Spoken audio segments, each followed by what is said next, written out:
Okay. Good afternoon, St. Croix. Good afternoon, Debbie, who thinks she looks a mess. She does not look a mess. We are two beautiful women on a Sunday afternoon solving the problems of our little world. I love that. One That's thought funny. at a time. That's Welcome to Carpool Conversations with Liz and Deb. Hi there. So, we are at Dorsch Beach, which is my favorite beach on the island. It is beautiful, lovely. Sorry you can't see much more of it, but if we came out the car, you wouldn't be able to hear us. And we'd be all melted. Yeah, 'cause it is pretty much. it's hot. Yeah, it's crispy out there today. It's crispy inducing, for real. Yes. But we wanted to, have a little chop it up and talk about some things. And, as we do, we just are two friends with the same birthday who have a lot in common and a lot that is different. And we like to talk. We like to consider deep things and issues that affect us and people, women of our ages and our cultures and outside of our cultures and ages. And today we had a brunch at the Beachside Cafe, and then we decided that we were gonna come over here and talk with you about it's interesting, kind of the direction it went. We were talking about food, and then we got to talking about money. You were supposed to hold on to it. I know. It went to the back of the file cabinet. No, it didn't go. Okay. The idea that if money were just money, if food were just food, if food were what we needed to sustain us, I think it was more about food and how food is not just food. Exactly. Well, that's what I mean Okay. about food. Because if it were just food, Yeah. it wouldn't be a problem. Right. I don't believe. Yeah, a lot is attached to food and the idea of nourishing ourselves and feeding ourselves and what it can come to mean to us based on our experiences with it and without it. Yes. Right? And yeah, that idea of it's funny thinking about, and I did some work around this with my therapist at one point, obviously not enough, but the idea of I want a cookie, oatmeal raisin, A cookie. Soft or crumbly? I prefer soft, but I'll eat any of them. Right. But the idea that I'm not going to be able to, which is silly, but I'm not going to be able to have another one, which is part of my, there's a part of me that thinks I shouldn't have one to begin with. And then that I'm not going to be able to have another one because food is an issue for me. So a piece of it's a comfort. Dessert is a comfort. Cookies, bread. At my house, bread with butter. Just as it was just a comfort. And so yeah, we were talking about food and how it's symbolic. There we go. It's symbolic. Okay.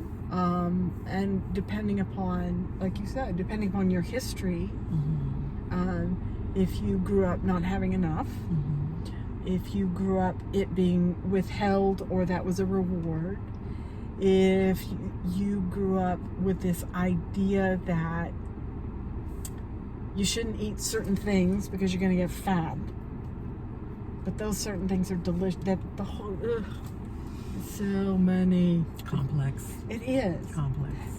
And I think where we were going before we turned this on was thinking about really reflecting on what it does mean like unpacking what it means, so that food can go back to being nourishment, and the other needs that we're attaching to it, we can find healthier ways to get those needs met. No, that's big. That's very big. I feel like the idea of food being so much more than just food, it's just, feeding, making it possible for you to have the nutrients that you need for your body to be able to be healthy and to operate at maximum satisfaction, necessity is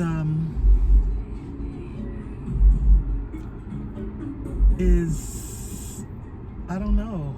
It's complex because food is so much more than just food for so many of us, and it does go back to, a lot of it goes back to how it was processed in your earlier years as a child or as an adult even, but what happened to you, or what you observed happening around you as a child when it comes to food, follows you into your grown-up years. If you don't unpack it, if you don't examine it, and you see the result in your mind, your body, and sometimes even in your spirit, because the idea that you have to limit yourself, minimize your pleasure and your need for food in order to look a certain way, in order to be a certain way, in order to maintain a certain weight. It's really, as you're saying this, and I know it's complex, it brings back really how complex it is. Yeah, for sure.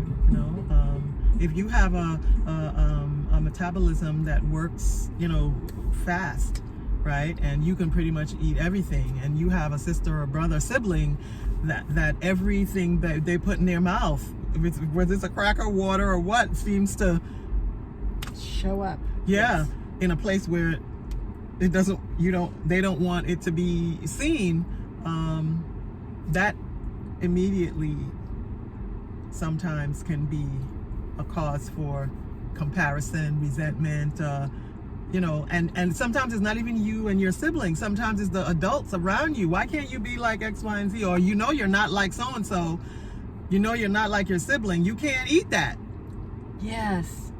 Yeah. Or you can only have half and they can have two.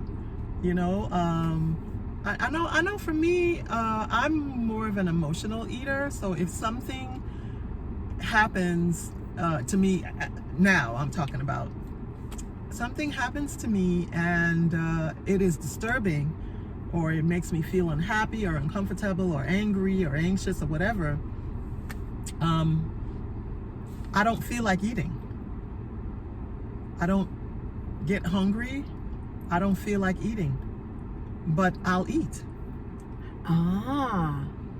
Okay. I'll eat, because my stomach is saying, don't put anything in me. I'm going to bring it back up, or it's going to be, but maybe half an hour after that. But the habit is. I'll be, let me, oh, that cake in the fridge is still there, isn't it? Or, those potato chips, because I'm a salt girl. Those potato chips are just sitting up there. That popcorn is just, inviting me to come in and have some. But I don't really have the taste for it in my mouth. I don't really want it. I'm not hungry or anything, but I'm going to eat it. So I have done some work around noticing that, examining it. What am I doing here? And I've, talked to my counselor, my therapist about it. Not a lot, because it's not, I had other things that were higher on the priority list to discuss, yes. But it was kind of connected to the other things, because what ultimately would happen is I'm not satisfied. Even after I've eaten the popcorn or the potato chips, which I ordinarily love, even after I've eaten it, I don't feel satisfied. Sometimes I feel kind of queasy. because I've put that stuff into my body to comfort or ignore or cushion something that has nothing to do with food. And then there's usually the guilt or the I shouldn't have, now it's too late. I did it. Why did I do that? Because now it's like, Yeah. And I still don't feel well. Yeah. No, whatever it is, still bothering me. And the feelings the emotions are it's still bothering there. me. It's still bothering me. And there's no amount of food, sweet or savory, that I could eat that is going to change what I'm feeling about that situation. Nothing. Yeah, no. But the work around changing that situation feels so much more daunting than that bag of chips. Like I wouldn't even, in the past, I wouldn't even associate the two things. It'd just be like, I just needed something. That's what I would tell myself. Yeah. Not thinking, damn well this has nothing to do with, or even, the nicer version of that to myself. Deb, that's not about that. That's not about that popcorn. No. What is it really about? Yeah. So, these conversations with ourselves, or even just, even if it's silent, a realization, what is really happening here? Now, when I'm in that state, and I put my hand on a bag, it doesn't happen as often because I have done some work, and so I'm better able to recognize when it's about some situation as opposed to some need for food or something in my mouth or whatever. And so my hand might be on the bag. I might go that far because it's really bothering me, and then I will be thinking, what's really going on here? Yeah. Why am I reaching for this food when it's not really what I want? I want to feel better. Is this going to make me feel better? It hasn't worked for me in the past. What makes me think it's going to work this time? Yeah. Do I really have to think about that thing that's bothering me like this? And I mentioned money when we first came on, because money, there are similar behaviors around money, either spending it or holding on to it. And I am guilty of shopping when I don't need to be shopping. Retail therapy ain't really therapy, y'all. No, just like eating that bag of chips was not therapy. Ain't really therapy. And you're right. This is where the mindfulness piece comes in. Trying to be consciously aware of what's going on here. And this is as far as I've gotten with it. What is going on here, and I'm going to make the choice to do this. I'm going to eat this anyway. So I've gotten that far. If I can make the choice. And is that okay though? Right now it is. A lot of times it is. And I think that's the comfort piece. That knowing that I am making a choice, so that I am aware that I am making this choice, not necessarily a healthy one, but also that I am making this choice in the knowledge that this is not addressing what's bothering me. Correct. It might be a comfort for my agitated spirit, or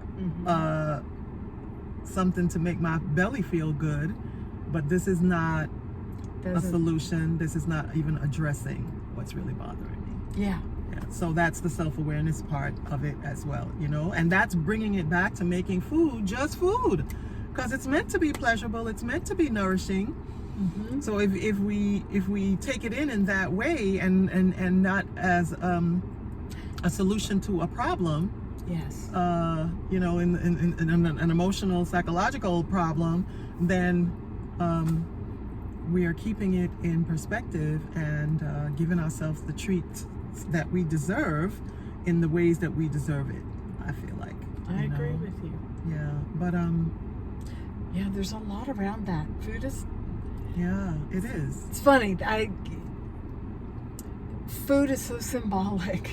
Yeah, well, I've shared with Liz that as a child, I was in a home where we didn't have a lot. We were hungry a lot of the time.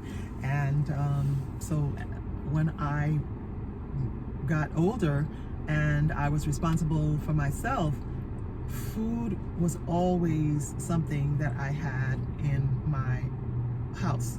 No matter where I lived, I was at the grocery store because I couldn't imagine opening the cupboards or the refrigerator and not seeing stuff in there. So when other things didn't get done, unfortunately, food was always the priority. A bill might go lapse for a month if I had to choose between putting stuff in the cupboards or paying a bill, which is really ridiculous because I never would allow, not ridiculous because that's making light of what I felt and I don't want to do that. But it wasn't true because I always had food, but I needed it to be full. So, and that I know came directly from the fact that we never had anything in the cupboard when I was a small child.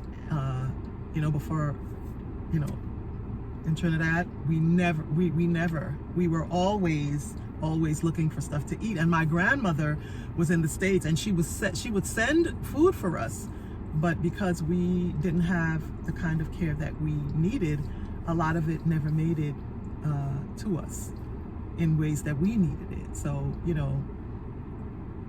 and I never, I didn't unpack that for a long time, because when I was an older child, and my grandmother was taking care of us full time by then, she would always say to us also, that's the other thing, she said, we might not have a lot, but we will never be hungry. We will always have food. So I have a feeling that in her life, that was also something that she had to deal with, is the idea of not having enough food, and she baked, she cooked, she was an amazing cook and a baker. So we had, even if we didn't have bread from the supermarket, we had fresh baked bread. Wow. We had, cakes, pies, sweet bread. She would make all kinds of stuff, from our Trinidadian culture, and some stuff from the U.S. as well, because she learned as she grew, as a cook. And so we never ever worried about hunger. And so it was interesting because I didn't consider all those things when I moved into my own places.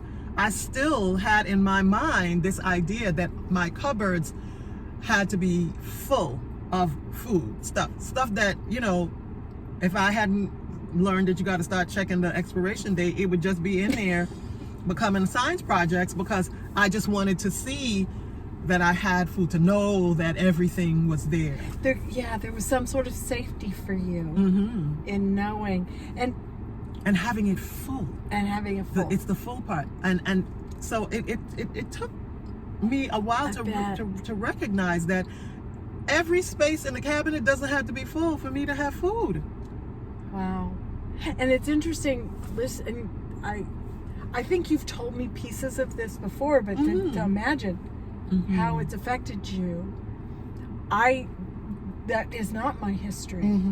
And yet food has unhealthy meanings for me. The comfort, and the kind of things that are comforting. Bread, oh yes, potatoes, the kind of those starchy flavors, and how knowing how to self-soothing. So my self-soothing with which food. Means safety again. Safety.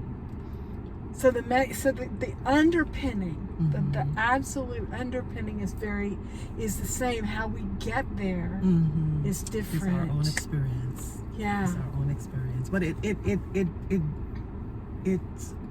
is deserving of attention. of introspection, of reflection, and also of unpacking. Yes.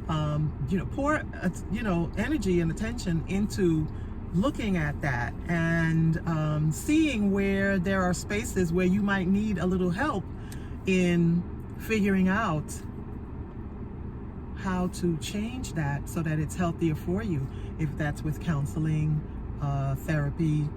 Yeah, because some of it is things that we don't even know how to pivot, how to get to the other side of that. We might need to see some of those connections that aren't easy for us to see. Like, I would have never thought, that my cabinets being full was a problem. What's wrong with that? It was the way that I was maintaining that, and the idea of what it meant to me. That I would spend money that was earmarked for other things just because the cabinet didn't look full enough. So I was in effect buying things that I didn't even need. I didn't know when I was going to eat them. And yeah, planning is a good thing. I'm a planner. I love that. But at the same time, it's representing a fear. It's representing never enough. It's representing scarcity. Yes. And those are, I don't want to claim that in my life. I want to be abundance and prosperity set in my mind all the time and in all things. And having what I need, yes. Being able to economize, being able to make sure that I'm able to take care of myself financially is always a high priority for me, but I know it's an even higher priority for the Creator. And so me stressing, worrying, squirreling things away, keeping stuff, buying stuff that I'm not going to use, it's not practical and it's not serving me. No. So I don't want to do that. And so it was good to come to the realization that I don't have to have too much to have what I need. And that, where food is concerned, there is such a thing for me as too much. Oh, and I hate being wasteful. Yes, that part. That which is hard. That's hard. It is very hard. Throwing food out when I know, because we see those who don't God, yes. have. Yeah. And sometimes I feel like, because of the state of the world, any of us could be 1 or 2 paychecks away from, being destitute and not being able to support ourselves. And at that point, food becomes even more important, and not being wasteful becomes even more important. We know there's enough for everybody in the universe. That doesn't mean we get to be wasteful. That's not in keeping with that universal, love and abundance. Yeah. But it's interesting to unpack what food can mean and how it affects other things, your finances, your emotions, your psychological well-being. And I hope that, what we've shared today gives you some food for thought. Food for thought. Let it percolate. Yeah, and some satisfying, delicious ideas for making your peace with food, but also appreciating it for what it means in terms of nourishment and where it belongs in your on your table of life. Yes. And now, ironically, we're going to the grocery store. So I had to add that. It's so fitting. I know. Where we will attempt to mindfully shop for only the things that we need. All right. Walk good. Be blessed. Be peaceful. Be full. Yes. Be Not full. too full though. Bye.